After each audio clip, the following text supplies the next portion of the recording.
നമസ്കാരം, മലയാളി വാർത്തയിലേക്ക് സ്വാഗതം. പെട്രോൾ ഡീസൽ പ്രതിസന്ധിക്ക് പിന്നാലെ സ്വന്തം സുരക്ഷാ വ്യൂഹത്തിലെ വാഹനങ്ങളുടെ എണ്ണം പകുതിയായി കുറച്ച പ്രധാനമന്ത്രി നരേന്ദ്രമോദി മാതൃകയാവുകയാണ്.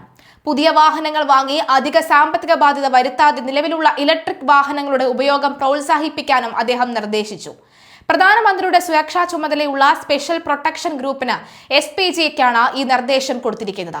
സുരക്ഷാ മാനദണ്ഡങ്ങൾ പാലിക്കുന്ന ബ്ലൂ ബുക്കിലെ നിയമങ്ങളിൽ വിട്ടുവീഴ്ച വരുത്താതെ വാഹനങ്ങളുടെ എണ്ണം 50% വെട്ടിക്കുറയ്ക്കാനുള്ള നടപടിയിൽ SPG ആരംഭിച്ചു കഴിഞ്ഞു. ഞായറാഴ്ച ഹൈദരാബാദിൽ നടന്ന പൊതുറാലിയിൽ ഇന്ധന ഉപയോഗവും സ്വർണ്ണ ഉപയോഗവും കുറയ്ക്കാനും വർക്ക് ഫ്രം ഹോം രീതിയിലേക്ക് മാറാനും അദ്ദേഹം ജനങ്ങളോട് ആഹ്വാനം ചെയ്തിരുന്നു. ആഹ്വാനം മാത്രമല്ല, സ്വന്തം പ്രവൃത്തിയിലും അത് കാണിച്ചു തന്നിരിക്കുകയാണ് പ്രധാനമന്ത്രി. ഇതിന് പിന്നാലെയാണ് ഔദ്യോഗിക തലത്തിൽ തന്നെ മാറ്റങ്ങൾക്ക് തുടക്കമിട്ടുകൊണ്ട് അദ്ദേഹം മാതൃകയാകുന്നത്. ഗുജറാത്തിലും അസമിലും നടത്തിയ സന്ദർശനങ്ങൾ പ്രധാനമന്ത്രിയുടെ വാഹനവ്യൂഹത്തിന്റെ എണ്ണം കുറച്ചിരുന്നു. വിവിധ സംസ്ഥാനങ്ങളിലെ BJP മുഖ്യമന്ത്രിമാരും ഇതേ നടപടിയിലേക്ക് കടന്നിട്ടുണ്ടെന്നാണ് വിവരം. കേന്ദ്രമന്ത്രി CR പട്ടീൽ അകമ്പടി വാഹനം ഉപയോഗിക്കുന്നത് പൂർണ്ണമായും ഒഴിവാക്കി. വരും ദിവസങ്ങളിൽ എല്ലാ സർക്കാർ വകുപ്പുകളിലും കർശനമായ ചെലവ് ചുരുക്കൽ നടപടികൾ ഉണ്ടായേക്കും. ഇന്ധന ഉപയോഗം കുറയ്ക്കുന്നതിനെക്കുറിച്ച് ചർച്ച ചെയ്യാൻ പ്രതിരോധ മന്ത്രി രാജ്നാഥ് സിംഗിന്റെ അധ്യക്ഷതയിൽ ചേർന്ന മന്ത്രിമാരുടെ അനൌദ്യോഗിക യോഗത്തിലും ഈ വിഷയങ്ങൾ ചർച്ച ചെയ്തുവെന്നാണ് സൂചന.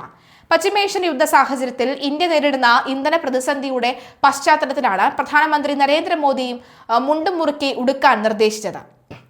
സംഘർഷത്തെ ദശാബ്ദത്തിലെ ഏറ്റവും വലിയ പ്രതിസന്ധികളിൽ ഒന്നായി അദ്ദേഹം മുന്നറിയിപ്പ് നൽകിയിരുന്നു. കോവിഡ് കാലത്തെ പോലെ സ്വയം നിയന്ത്രണം വേണം. പെട്രോളും ഡീസലും ഉപയോഗിക്കുന്നത് പരമാവധി കുറയ്ക്കണം. വർക്ക് ഫ്രം ഹോം പ്രോത്സാഹിപ്പിക്കണം. വിദേശ യാത്രകൾ മാറ്റിവെച്ച് വിദേശ നാണ്യശേഖരം സംരക്ഷിക്കണം. കാർ പൂളിംഗ് അടക്കം നടപ്പാക്കണം എന്നും മോദി ആവശ്യപ്പെട്ടു. ഇത് ഏറ്റെടുത്തിരിക്കുകയാണ് IT മേഖല. രാജ്യത്തെ IT ജീവനക്കാരുടെ സംഘടന നൈറ്റ്സ് ഇത് സംബന്ധിച്ച കേന്ദ്ര സർക്കാരിന് കത്തയച്ചു. IT അധിഷ്ഠിത സേവന മേഖലകളിൽ സാധ്യമായ ഇടങ്ങളിലെല്ലാം വർക്ക് ഫ്രം ഹോം നടപ്പിലാക്കാൻ കമ്പനികൾക്ക് നിർദ്ദേശം നൽകണമെന്നാണ് കേന്ദ്ര തൊഴിൽ മന്ത്രി മൻസുഖ് മാണ്ഡവ്യയ്ക്ക് അയച്ച കത്തിൽ ആവശ്യപ്പെട്ടിരിക്കുന്നത്. ആഗോളതലത്തിൽ രാഷ്ട്രീയ സാഹചര്യങ്ങളും ഇന്ധന ഉപയോഗം കുറയ്ക്കേണ്ടതിന്റെ ആവശ്യകതയും കണക്കിലെടുത്ത് യാത്രകൾ പരമാവധി കുറയ്ക്കാനും ഓൺലൈൻ മീറ്റിംഗുകളും വർക്ക് ഫ്രം ഹോമും പ്രോത്സാഹിപ്പിക്കാനും പ്രധാനമന്ത്രി ആഹ്വാനം ചെയ്തിരിക്കുകയാണ്. ഇത് രാജ്യത്തോടുള്ള ഉത്തരവാദിത്തമായി കണ്ട് നടപ്പിലാക്കണമെന്നാണ് സംഘടന പറയുന്നത്. വീട്ടിലിരുന്ന് ജോലി ചെയ്യുന്നത് ഉൽപാദനക്ഷമതയെ ബാധിക്കില്ലെന്ന് കോവിഡ് കാലത്ത് IT മേഖല തെളിയിച്ചതാണെന്ന് സംഘടന ചൂണ്ടിക്കാട്ടുന്നു. അടിസ്ഥാന സൗകര്യങ്ങൾ തയ്യാറാണ്. ലോക്ക്ഡൌൺ കാലത്ത് കമ്പനികൾ വൻതോതിൽ പണം മുടക്കി സൈബർ സുരക്ഷയും ക്ലൗഡ് സംവിധാനങ്ങളും വീട്ടിലിരുന്ന് ജോലി ചെയ്യാനായി ഒരുക്കിയിട്ടുണ്ട്. സോഫ്റ്റ്വെയർ ടീമുകളും കസ്റ്റമർ സപ്പോർട്ട് വിഭാഗങ്ങളും വർഷങ്ങളോളം വീട്ടിലിരുന്ന് ജോലി ചെയ്തിട്ടും ലോകമെമ്പാടുമുള്ള ക്ലയന്റുകൾക്ക് മികച്ച സേവനം നൽകാൻ സാധിച്ചു. ഡിജിറ്റലായി ചെയ്യാവുന്ന ജോലികൾക്ക് വർക്ക് ഫ്രം ഹോം തികച്ചും പ്രായോഗികവും സുസ്ഥിരതയുമാണ് എന്ന് തെളിയിക്കപ്പെട്ടതാണെന്നും ഇവർ ചൂണ്ടിക്കാട്ടുന്നു.